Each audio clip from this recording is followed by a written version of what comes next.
Hi friends, welcome to కబుర్లు with Janu YouTube ఛానల్కి. ఇవాళ మనం కొత్త కథ మొదలు పెట్టబోతున్నాం.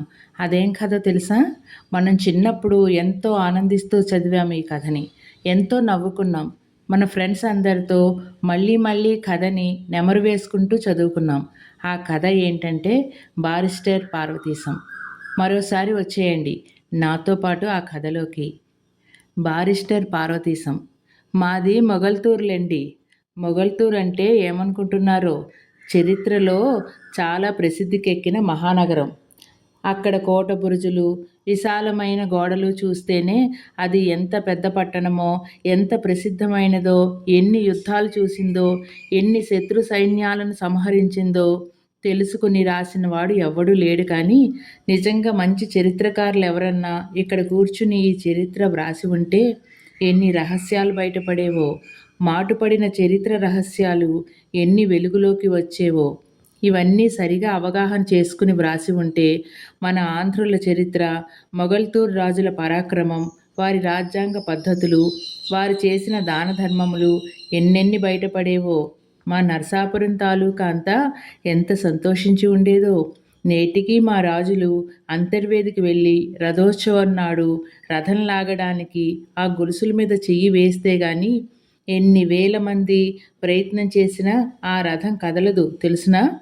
అలాంటి మహత్తు ఈనాటికి వారి చేతులలో ఉంది అంటే ఆనాడు వారెంతటి వారో ఊహించుకోవచ్చు. ఆ ఊళ్ళో జన్మించడం నాకు చాలా గర్వకారణం. మా ఇంటి పేరు వేమూరివారు. వేమూరివారు కూడా మొగల్తూరు పరిపాలకులతో పుట్టినవారే. ఆ ఆస్థానంలో పేరుగన్న విద్వత్ కుటుంబం మాది. ఆ రాజ్యాన్ని తీర్చిదిద్దడంలో, ప్రభువు అందరినీ మంచి మార్గాన నడిపించటంలో, వారి చేత దాన ధర్మాలు చేయించటంలో, పేద సాధలను కనిపెట్టడంలో మా వాళ్ళు చాలా సాయపడ్డారు. ఇప్పటికీ వారి మీద మాకు, మా మీద వారికి ఎంతో గౌరవము, అభిమానము, ఆదరమును. వారికి ఏ విషయంలో, శాస్త్రంలో కానివ్వండి, లౌక్యంలో కానివ్వండి, ఏ సందేహం వచ్చినా తిన్నగా గుర్రబండి వేసుకుని మా తాతగారి వద్దకు వచ్చి ఎంతో భయభక్తులతో వారి సమక్షమందు కూర్చుని వారి సందేహాలు విన్నవించుకుని నివృత్తి చేసుకుని సెలవు తీసుకుని వెళ్ళేవారని చాలామంది గొప్పగా చెప్పగా విన్నాను. అలాగే మా నాన్నగారిని కూడా గౌరవించేవారు. ఇంకా నేను పెద్దవాడినైతే నాకు అటువంటి గౌరవ మర్యాదలే జరుగుతాయని నా తోటి వాళ్ళంతా అంటూ ఉండేవారు.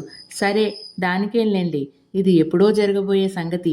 నేను చిన్నప్పుడు 5-6 క్లాసుల వరకు అక్కడే చదువుకున్నాను. మా గురువు గారికి అక్కడ అంతమంది పిల్లలున్నా నేనంటే ఎంతో ముద్దు. నన్ను దగ్గర కూర్చోపెట్టుకుని ఎంతో సరదాగా నా చేత అక్షరాలు దిద్దించటం నాకు బాగా జ్ఞాపకం. 4వ క్లాస్ అయిన తర్వాత నన్ను చదువుకు నరసాపురం పంపవలనని మా నాన్న ప్రయత్నం చేస్తుంటే నన్ను విడిచి ఉండలేక అంత దూరం పంపవద్దని, నాకు భోజన సదుపాయం బాగుండదని మా అమ్మ పట్టుబట్టడం చేతను మరో 2 ఏళ్ళు మొగల్తూరులోనే కాలక్షేపం చేశాను. మా అమ్మ మాట ఎలా ఉన్నా ఆ ఊరు విడిచిపెట్టడం అంటే నాకు ఏదో బెంగ, భయము అనిపించేది. నాకు ఇక్కడ బోలెడంతమంది స్నేహితులు. వాళ్ళందరికీ నేనంటే ఇంతింతని చెప్పలేని అభిమానం. ఏంరా పార్వతీశం, నువ్వు వెళ్ళిపోతే ఎలాగురా? నిన్ను విడిచి మేము ఉండలేమురా, మేము నీతో పాటే వచ్చేస్తాం అనేవారు. నేను నవ్వుతూ, ఏడిసార్లేండి, నోరు మూసుకుని చదువుకోండి ఇక్కడేను, వెర్రి వెర్రి వేషాలు వేయకండి. నేను నరసాపురం నుంచి పై చదువులకు ఏ రాజమండ్రియో మద్రాసో వెళ్తాననుకోండి, అక్కడికి మీరు ఎలా రాగలరు? ఎవరుండే చోట వాళ్ళు ఉండాలి కానీ అందరూ అన్ని చోట్లకి వెళ్ళగలరేమిటో అంటే, ఎందుకు రాలేమేమిటి అని ఒక మిత్రుడు ప్రశ్నించాడు. నీ మొహం, ఏమాత్రం వస్తావో చూస్తాను. నేను అమాంతం ఈ కాలువలో దూకి ఈ పక్క నుంచి ఆ పక్కకు ఈదుకెళ్తాను. చేతనైతే నన్ను పట్టుకో చూద్దాం అంటూ కాలువ వైపు పరిగెత్తాను.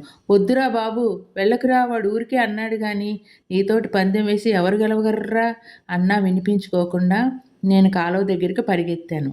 వాళ్ళందరూ నా వెనకాలే పరిగెత్తుకొచ్చి నేను నీళ్ళలో దిగబోతుంటే నన్ను గట్టిగా పట్టుకుని, వద్దురా బాబు, నీతో మాకు పందెమేమిటి? నీ సంగతి వేరు, నీ సందర్భమే వేరు. ఈ పందెం కోసం నువ్వు నీళ్ళలో దిగితే మీ నాన్న మమ్మల్ని అందరినీ చంపేస్తాడు, ఇంకా ఊళ్ళో బతకనివ్వడు. రా పోదాం ఇంటికని నన్నేదో గొప్పగా ఊరేగించి తీసుకెళ్ళినట్టు నవ్వుతూ కేరింతలు కొడుతూ సరదాగా తీసుకెళ్ళి మా ఇంటి దగ్గర దిగబెట్టారు. వాళ్ళందరికీ నేనంటే అంత అభిమానం.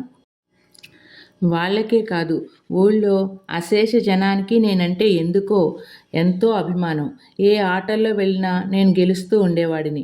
ఏ జామి తోటల్లోకో, ఏ మామిడి తోటల్లోకో వెళ్ళినా అక్కడ యజమానులున్నా, నౌకర్లున్నా నాకు బోలెడన్ని కాయలు కోసి ఇచ్చేవారు. నా తోటి కుర్రవాళ్ళెవరైనా పొరపాటున ఒక కాయ కోసుకోబోతే హడలుగొట్టి పంపేవారు. ఇలా మగాళ్ళే కాదు, ఆడవాళ్ళందరికీ కూడా నేనంటే ఎంత ముద్దో ఇప్పటికీ తలుచుకుంటే సిగ్గుగా ఉంటుంది. నా పుట్టినరోజు వచ్చిందంటే చుట్టుపట్ల ఉన్న ఆడవాళ్ళందరూ పేరంటానికి వచ్చి వెళ్ళేటప్పుడు నన్ను అందరూ ముద్దు పెట్టుకుని మరీ వెళ్ళేవారు. నాకెంతో అసహ్యంగాను, చికాకుగాను ఉండేది. నేనొకసారి మా అమ్మతోటి గట్టిగా అన్నాను కూడాను. ఏమిటమ్మా అసహ్యంగాను, వీళ్ళందరూ నన్ను ఇలాగ ముద్దు పెట్టుకోవడం ఒళ్ళు మండిపోతూను, నేనేమన్నా ఆడపిల్లననుకున్నారేమిటి? ఇలా అయితే ఇంక నేనస్సలు వచ్చే ఏడు పుట్టను. నువ్వు పుట్టినరోజు చెయ్యవద్దు. నాకెంత చిన్నతనంగా ఉందో తెలుసా? అందులోనూ మరే ఈ వెధవాళ్ళందరూ కూడా ముద్దు పెట్టుకుంటారేమిటంట? వాళ్ళు ఇలా ముద్దు పెట్టుకోవచ్చుటే అమ్మా! వాళ్ళు వెధవ్వాళ్ళు కదా! మడిగా ఉండొద్దు అన్నానోసారి. మా అమ్మ వాళ్ళు విరగబడి తెగ నవ్వి మళ్ళీ మళ్ళీ ముద్దు పెట్టుకున్నారు. నా చిన్నతనంలో అలా ఎంతో సరదాగా అన్నీ జరుగుతూ ఉండేవి. ఆ ఊరు విడిచి వెళ్ళటం నాకు, నన్ను విడిచిపెట్టడం మా అమ్మకి ఎంత కష్టంగా ఉన్నా కానీ నా చదువుకు నరసాపురం వెళ్ళక తప్పలేదు.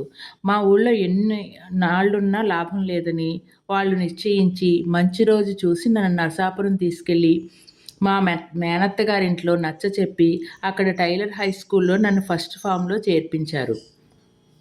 అప్పటికి మాకెంత దగ్గరైనా నేను నరసాపురం ఎప్పుడూ చూడలేదు. అక్కడ ఇల్లు, మేడలు, కోర్టు, హై స్కూలు, కాలువ, గోదావరి అన్నీ చూసేటప్పటికి హడలెత్తింది. నరసాపురమే ఇలా ఉంటే ఇంక రాజమండ్రి అవి ఎలా ఉంటాయో అనుకున్నాను. కానీ నా ఊహకేమీ అందలేదు. అక్కడ స్కూలు, మాస్టర్లు పద్ధతులు చూస్తే కొన్నాళ్ళు బెదురుగా ఉండేది. ఏ మాస్టారు నా మీద ప్రత్యేక అభిమానం చూపించలేదు. మా ఊళ్ళోకి మళ్ళేనే భుజం మీద చెయ్యి వేసి దగ్గరగా కూర్చోబెట్టుకోనూ లేదు. ఇదేం ఊరురా, ఇదేం వీధిబడా, పెద్ద పాఠశాలాయెను అని కొన్నాళ్ళు సరిపెట్టుకున్నాను. అక్కడ పిల్లలందరూ మా ఊళ్ళోకి మళ్ళీ అరుగుల మీద చాపలు, చెదరలు వేసి కూర్చోవడం కాక బల్ల మీద కూర్చోవటం, మాస్టర్ గారు దూరంగా కుర్చీ మీద కూర్చోవటం, అందుచేత మా పల్లెటూరి బడిలో ఉండే సామీప్యం పోయి మాకు మధ్యను అనగా మాస్టర్లకి, పిల్లలకి ఎంతో దూరం ఉన్నట్లు అనిపించేది. అయినా ఇక్కడ మాస్టర్లు చాలా మంచివారే. కుర్రవాళ్ళెవరూ అల్లరి చేయకుండా ఆయన చెప్పినది శ్రద్ధగా వింటున్నారా లేదా అని 1000 కళ్ళతో కనిపెడుతూనే ఉండేవారు. ఆయన ఎంత జాగ్రత్తగా చూస్తున్నా అల్లరి చేసేవాళ్ళు చేస్తూనే ఉండేవారు. ఆ మూల ఈ మూల గణగణలాడుతూ చప్పుడు చేస్తూనే ఉండేవారు. విడిచిపెట్టేటప్పటికి గొల్లున ఈల వేసుకుంటూ పిల్లలందరూ కూడా బయటకు వచ్చేసేవారు. బయటకు రావడంతోనే ఎవళ్ళ దారిన వాళ్ళు ఇళ్ళకు పోకుండా గుంపులు గుంపులుగా కేకలు వేస్తూ, పరుగులు పెడుతూ, ఒకళ్ళనొకళ్ళు సరదాకి కిందకి తోసివేస్తూ అల్లరి చేసేవాళ్ళు కొందరు. మరికొందరు ఉప్పట్టి, చెడుగుడు మొదలైన ఆటలు ఆడుకునేవారు. ఇలా కొందరు బంతి ఆడుకునేవారు. ఇలా రకరకాలుగా ఎంతో సరదాగా నవ్వుకుంటూ, కేకలేసుకుంటూ, ఆడుకుంటూ ఉంటే నాకు చాలా కులాసాగా ఉండేది. కొన్నాళ్ళు నేను ఏ ముఠాలోనూ చేరకుండా ఓ పక్కగా నించునో, అరుగు మీద కూర్చునో ఈ వేడుక చూస్తూ ఆనందించేవాడిని. కానీ అట్టే రోజులు ఆ పిల్లలంతా నన్ను కూర్చోనివ్వలేదు. నన్ను కూడా బలవంతాన లాక్కొని వెళ్ళేవారు. ఒకడు బంతి పుచ్చుకుని నన్ను కొట్టేవాడు. నేను తప్పనిసరిగా ఆ బంతి మళ్ళీ వాడి మీదకు విసరవలసి వచ్చేది. అలా విసిరి పారిపోతుంటే మళ్ళీ బంతి వచ్చి నా వీపుకు తగిలేది. ఇలా తప్పనిసరిగా బంతి ఆట ఆడవలసి వచ్చేది. ఈవేళ ఈ బంతి ఆట అయితే మరొక రోజున ఉప్పట్టిలోకి లాక్కుపోయేవారు. ఇలా వారం రోజులు గడిచేసరికి ఎవరూ పిలవకుండానే నేను ఆటలకు తయారయ్యేవాడిని. అన్నిట్లోకి నాకు చెడుగుడు అంటేనే ఎక్కువ సరదాగా ఉండేది.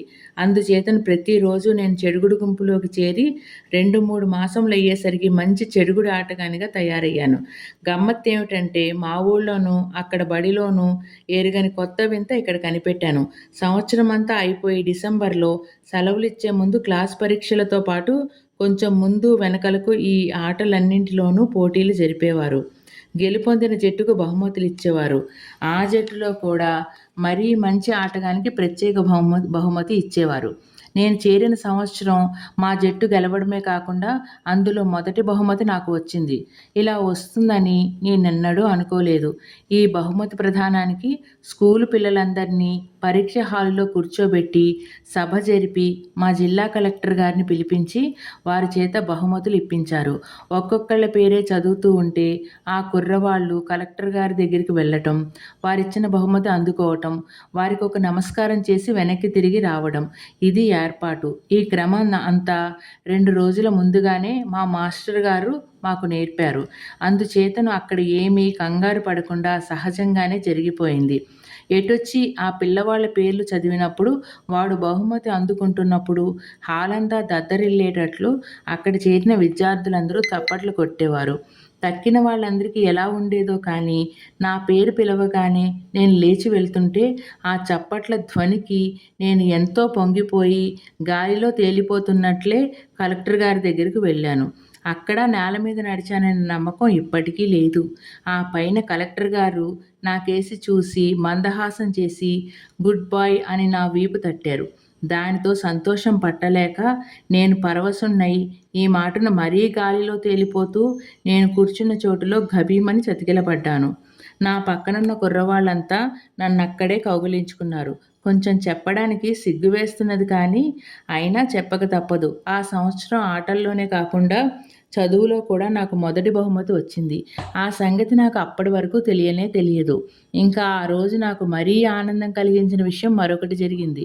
ఆ సభలోకి మా ఊరి నుంచి మా నాన్న, ఆ ఊరి మాస్టర్ గారు ఎప్పుడొచ్చారో తెలియదు కానీ సభ ముగిసి అందరూ లేవగానే మా నాన్న, మా ఊరి మాస్టర్ గారు పక్క వాళ్ళందరినీ తప్పించుకుని నా దగ్గరకు వచ్చి నన్నెత్తుకుని ముద్దాడారు. దాంతో అక్కడున్న పిల్లలందరూ చప్పట్లు కొడుతూ ఉంటే నాకెంతో సిగ్గొచ్చి ఆనందంతో కన్నీళ్లు కూడా వచ్చాయి. ఇలా సంతోషంగా 2-3 సంవత్సరాలు గడిచినాయి. నేను 3వ ఫామ్‌లో ఉండగా ఒక తమాషా జరిగినది. సంవత్సరం ఆఖరి కావస్తుండగా స్కూల్ ఇన్స్‌పెక్టర్ గారు మా స్కూల్ పరీక్ష చేయటానికి వచ్చారు. అంతకు ముందు రోజున మమ్మల్నందరినీ మంచి బట్టలు కట్టుకుని రమ్మని, తల దువ్వుకుని రమ్మని మా మాస్టర్ గారు మరీ మరీ చెప్పారు. ఆ రోజు మాస్టర్లందరూ కూడా చాకలి తెచ్చిన బట్టలు కట్టుకుని మర్చిపోకుండా తలగుడ్డలతో వచ్చారు. స్కూల్ అంతా ఎంతో నిశ్శబ్దంగా ఉంది. మాకు తుమ్మడానికి, దగ్గడానికి కూడా భయంగా ఉంది. మా మాస్టర్ గారు ఎంతో గంభీరంగా మా క్లాసులో అటూ ఇటూ తిరుగుతూ మమ్మల్ని జాగ్రత్తగా ఉండమని, అడిగిన ప్రశ్నకు భయపడకుండా సమాధానం చెప్పమని మమ్మల్ని పదే పదే హెచ్చరిస్తూ ఉండగా ఇన్స్‌పెక్టర్ గారు నెమ్మదిగా క్లాస్‌కొచ్చారు. మా మాస్టర్ గారు గబుక్కున వారి దగ్గరకు వెళ్ళి నమస్కరించి నెమ్మదిగా కుర్చీ దగ్గరకు తీసుకువచ్చి దయచేయమన్నారు. ఇన్స్‌పెక్టర్ గారు రావడంతోనే మా మాస్టర్ గారు చెప్పినట్లు క్లాసు పిల్లలందరము లేచి వారికి నమస్కారం చేస్తూ నిలబడ్డాము.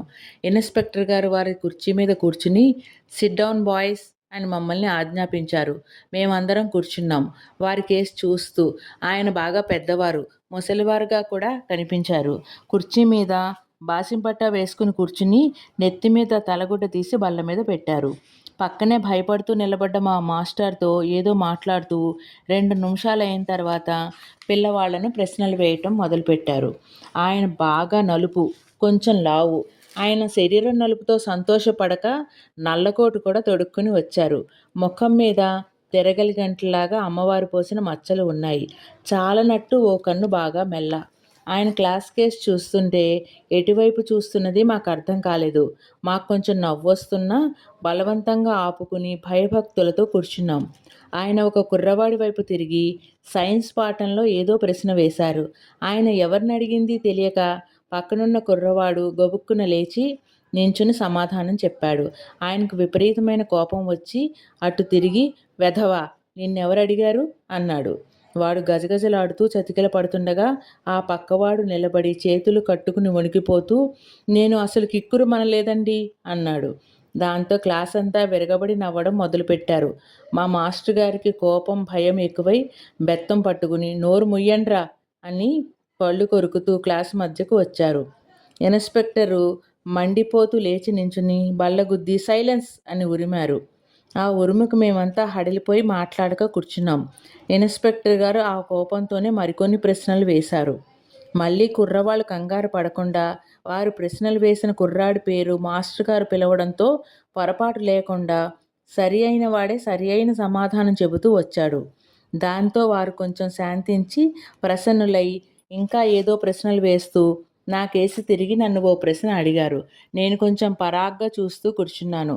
ఇంతలో మాస్టర్ గారు నా పరాకు చూసి, "ఏం పార్వతీశం, నిన్నే వారేదో అడుగుతున్నారు, చెప్పమన్నారు." నేను గబుక్కున చేతులు కట్టుకుని లేచి నిలబడ్డాను. వారి ప్రశ్న వినిపించుకోలేదు. ఇంతలో ఇన్స్పెక్టర్ గారు మందహాసం చేస్తూ, "చూడమ్మా అబ్బాయి, ఎటువంటి వస్తువు మీద కాంతి కిరణం పడితే పరావర్తనం చెందుతుంది అంటే అది వెనక్కి తిరుగుతుంది" అన్నారు. నాకింకా పరధ్యానం పోలేదు. ఇందాక చెప్పటం మర్చిపోయాను. వారిది బట్టతల నున్నగా మెరిసిపోతోంది. ఆ క్షణంలో మా క్లాసు పాక కప్పులో నుంచి సూర్యకిరణం వారి నెత్తిన పడి పరావర్తనమైంది కాబోలు. ఇన్స్పెక్టర్ గారి వారి ప్రశ్న మళ్ళీ చెప్పగా నేనేమీ ఆలోచించకుండా బట్టతలండి అన్నాను. క్లాసు గొల్లుమన్నారు.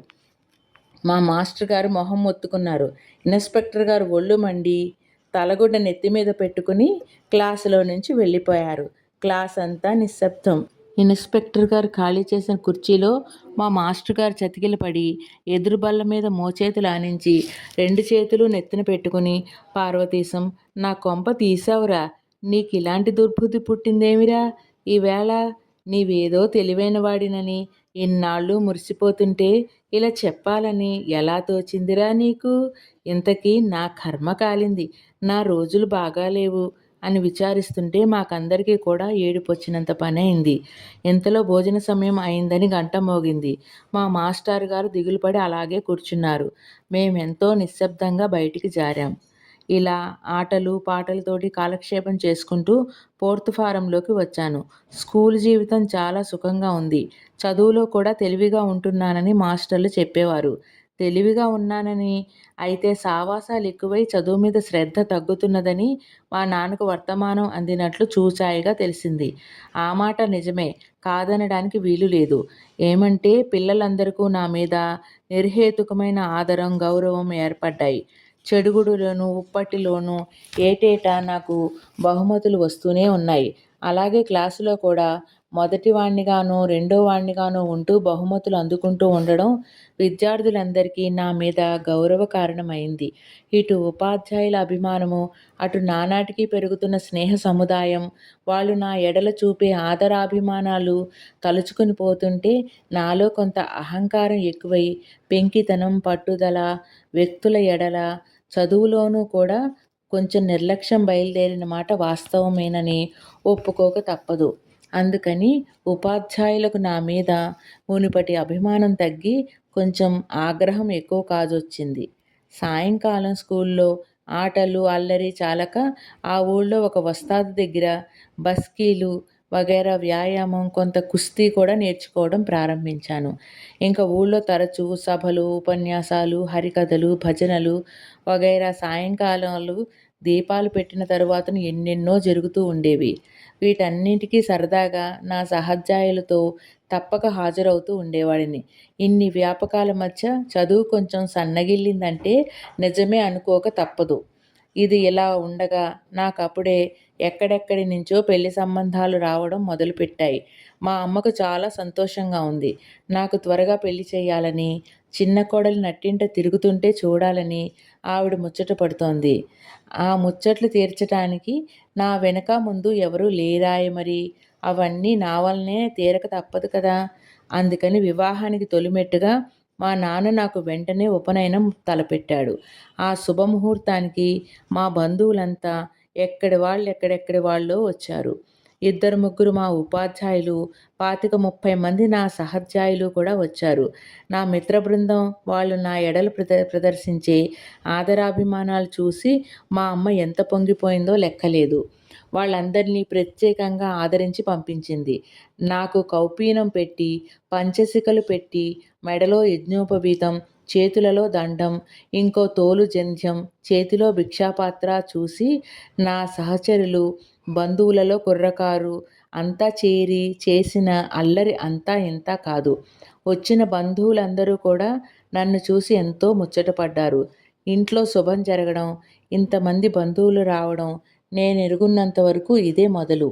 ఊరిలో అన్ని వర్ణముల వారు మా ఇంట్లో 4 రోజులు విందులారగిస్తూ కులాసాగా కాలక్షేపం చేయటం నాకు ఎంతో ఉత్సాహంగా ఉంది. ఇది మన వాళ్ళ ఇళ్లల్లోనేనా? ఇతరత్రా అంతా ఇలా కూడా శుభకార్యాలు ఇంత వైభవంగా, సంతోషంగా జరుగుతాయా అని అనుకున్నాను. ఈ 4 రోజులు అయిపోయి బంధువులంతా ఎవరి దారిన వాళ్ళు వెళ్ళిపోగా మా ఇల్లంతా నిర్జనమై ఎంతో చిన్నబోయినట్టయింది. నేను మళ్ళీ నరసాపురం చేరుకున్నాను. మా స్నేహితులు మా ఇంట్లో జరిగిన గౌరవానికే వాళ్ళు ఎంతో సంతోషించి తోటి విద్యార్థులందరిలోనూ ఎంతో ప్రచారం చేశారు. ఆ రోజున నేను స్కూల్‌కి వచ్చేటప్పటికి అక్కడున్న విద్యార్థి సమూహం అంతా నన్ను చూసి చప్పట్లు కొడుతూ స్వాగతం చెప్పారు. ఇద్దరు కుర్రవాళ్ళు నన్ను గంజి కావిడి వేసి తీసుకువెళ్ళి అక్కడొక కుర్చీ మీద కూర్చోబెట్టారు. కొందరు కుర్రవాళ్ళు స్కూల్లో ఉన్న పూల మొక్కల పువ్వుల్ని తీసుకువచ్చి నా మీద పుష్పవర్షం కురిపించారు.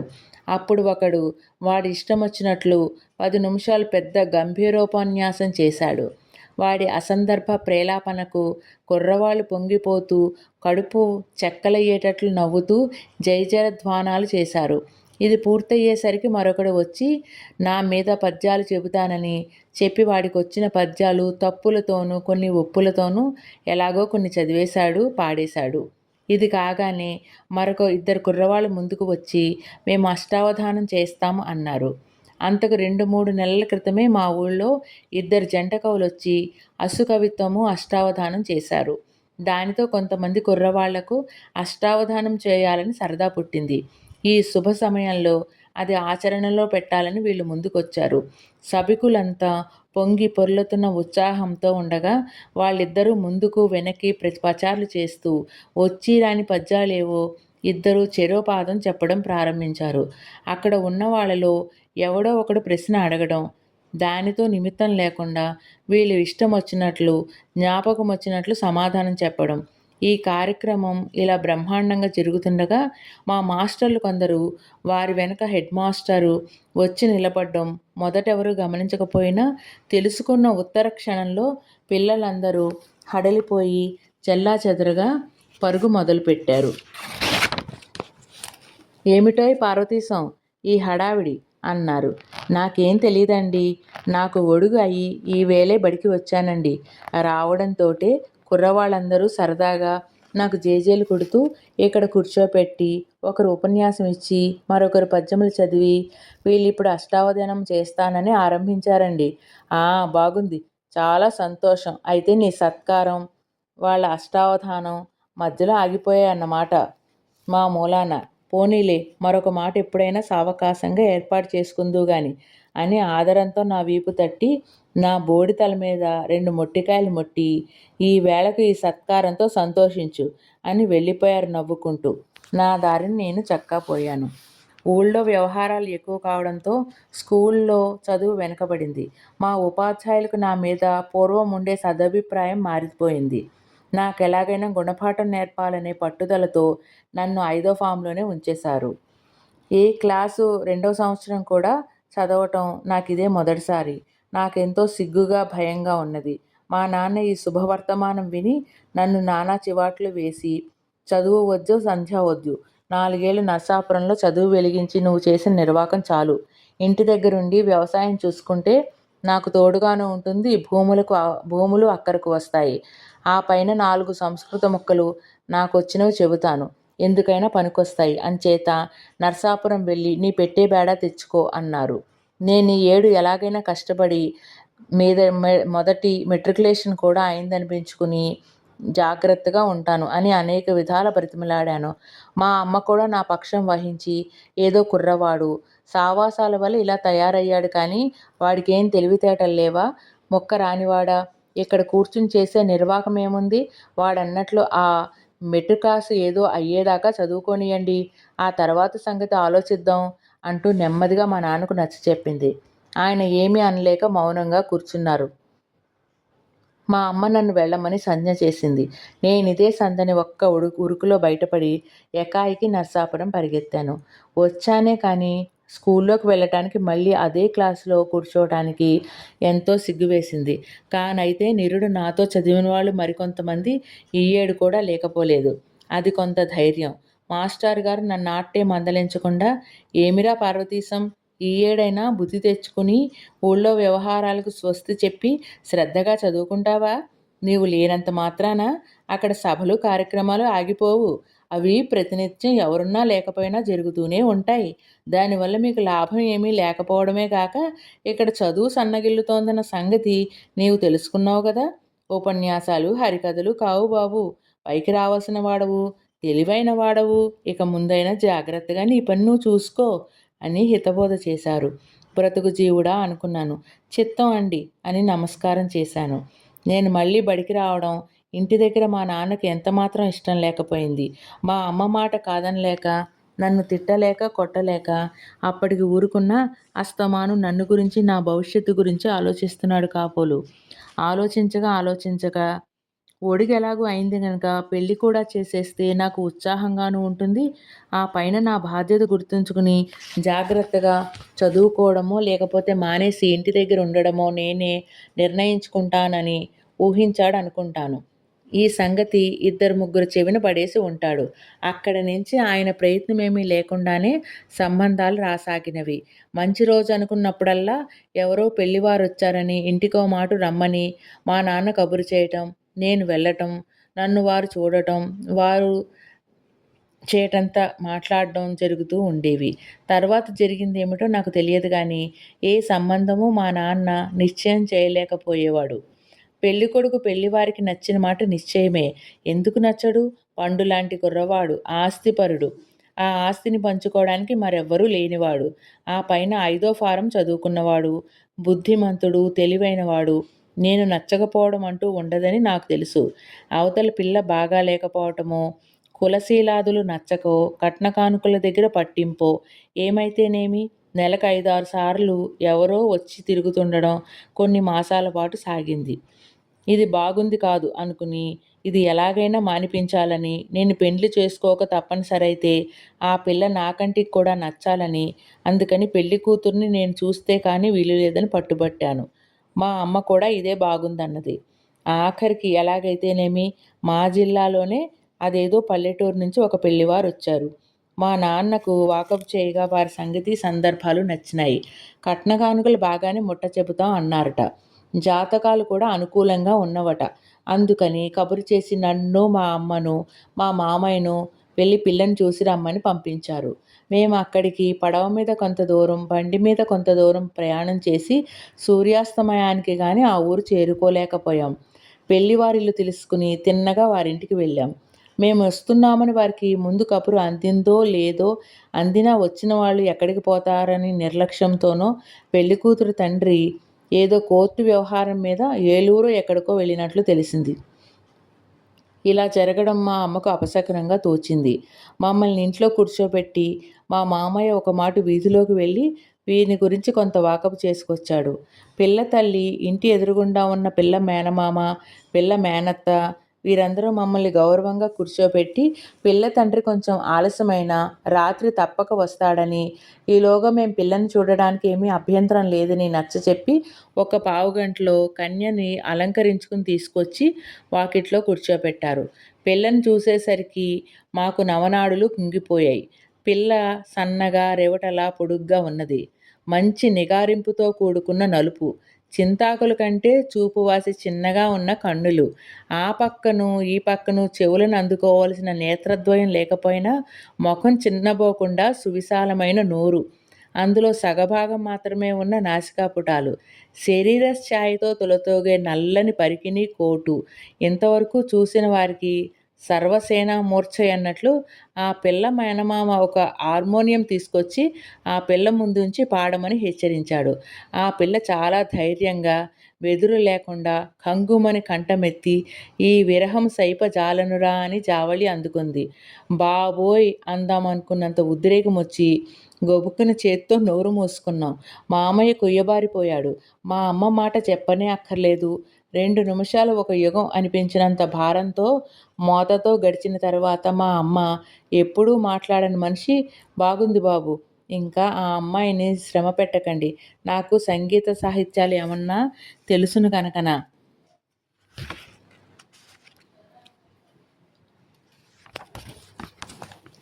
నాయనాయికి వెళదామా అంది.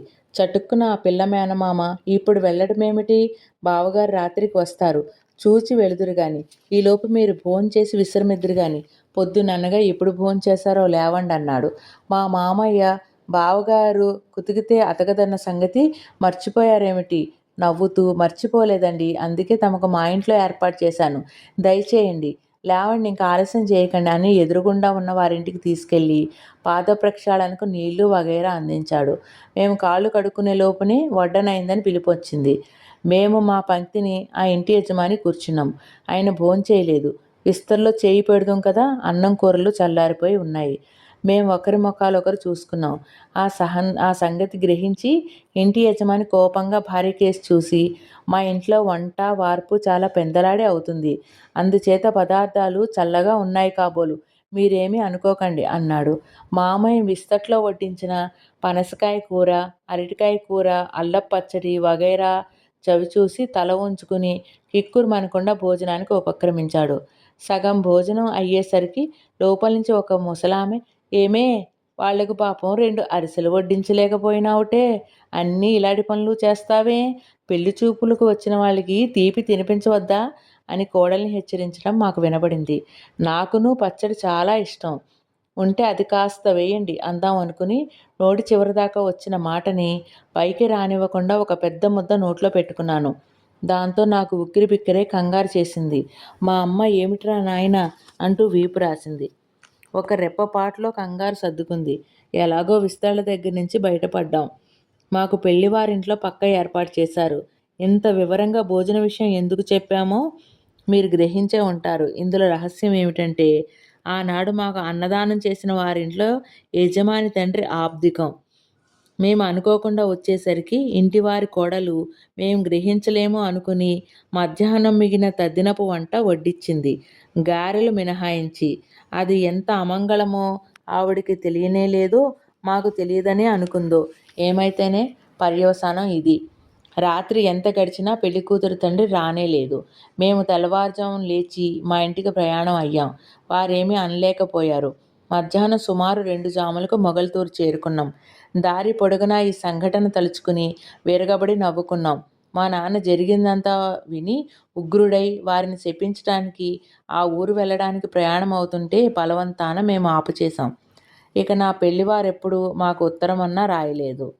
నేను మా నాన్నతో, మా అమ్మ మామయ్యల అండ చూసుకుని నేను ఇంకో 4 ఏళ్ల దాకా పెండ్లి చేసుకోను. మీరేమనుకున్నా సరే, మీరు ఆ ప్రయత్నం విరమించకపోతే నాకు చాలా కష్టంగా ఉంటుంది అన్నాను ధైర్యంగా. మా నాన్న కూడా అదే మంచిదనుకున్నాడేమో, మాట్లాడక ఊరుకున్నాడు. మర్నాడు నేను నరసాపురం వెళ్ళాను. ఈ సంవత్సరం పరీక్ష తన్నేసింది.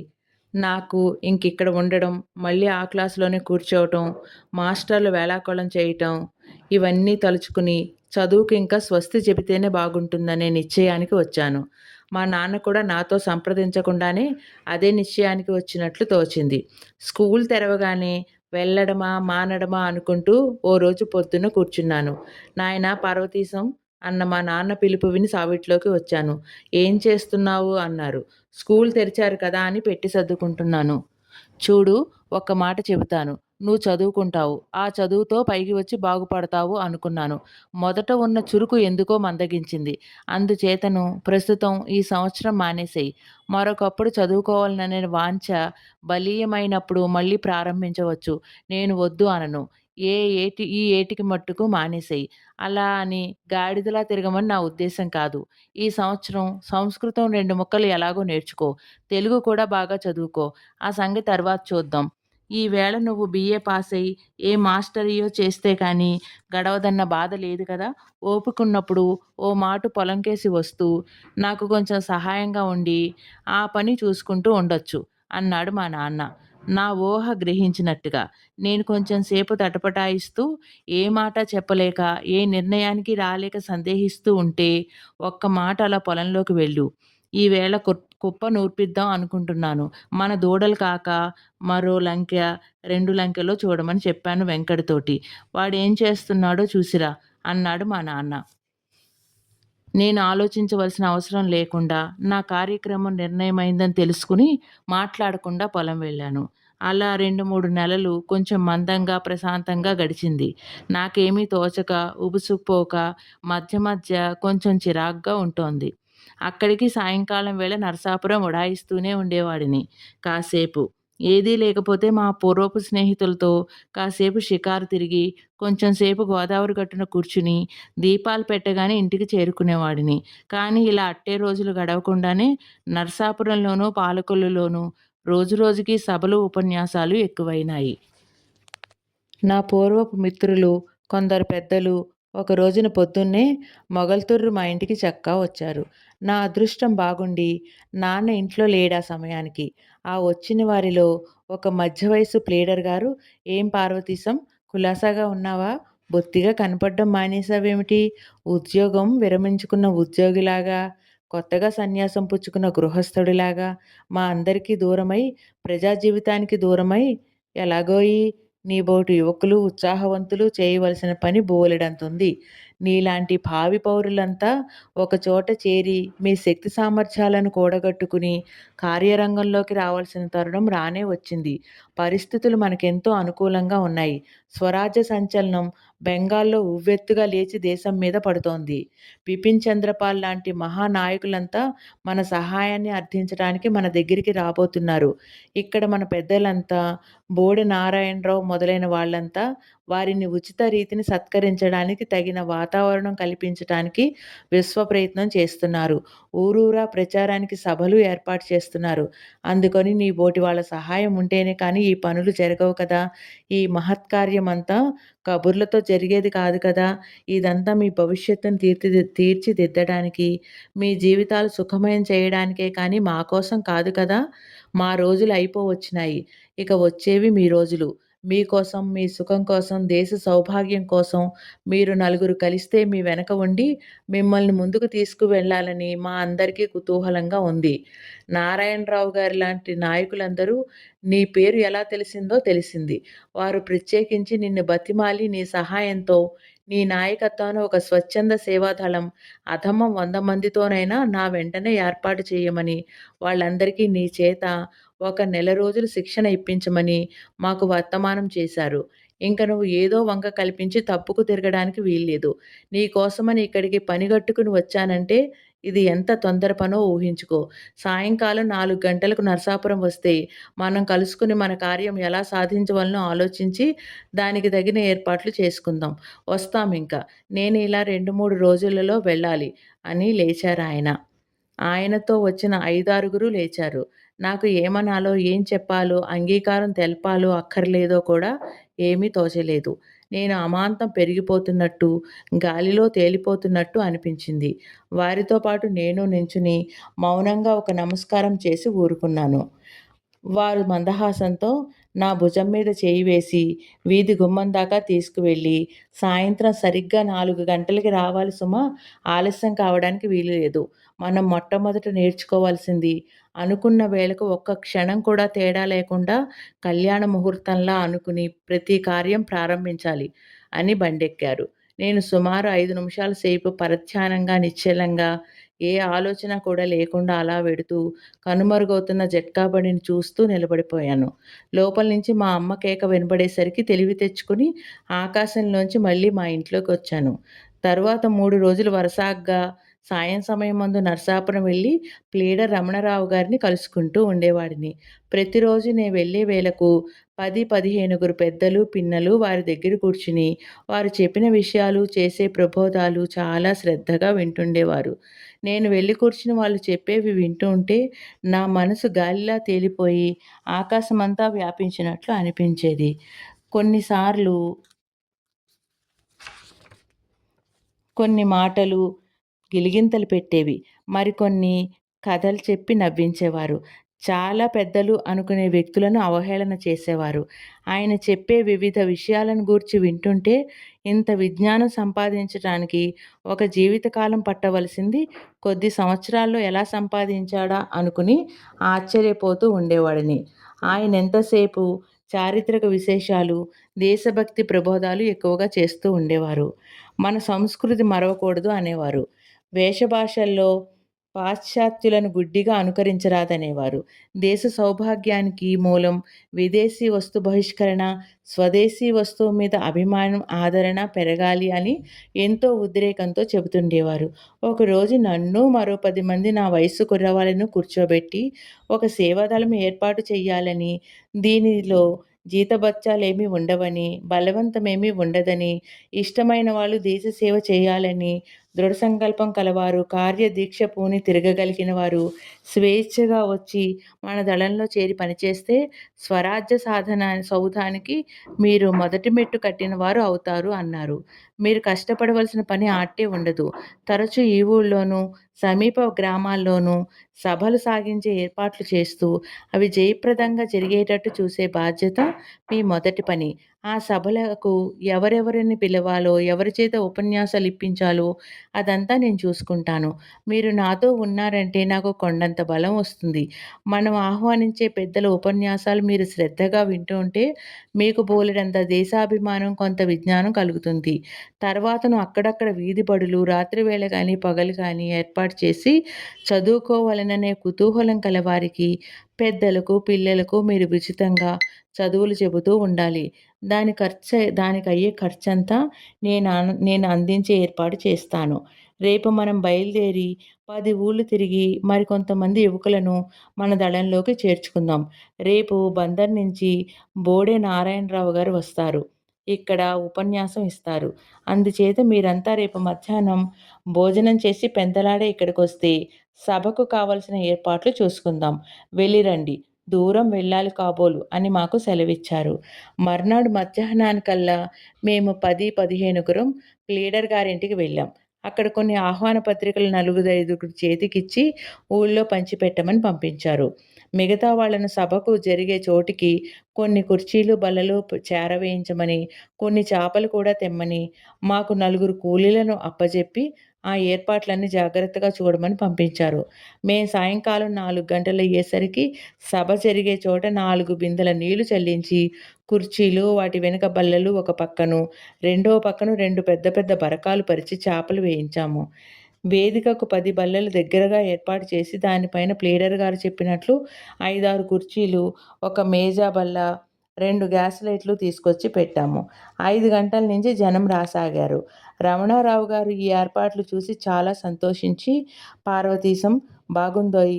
నాకు తెలుసు నువ్విలా చేయగలవని.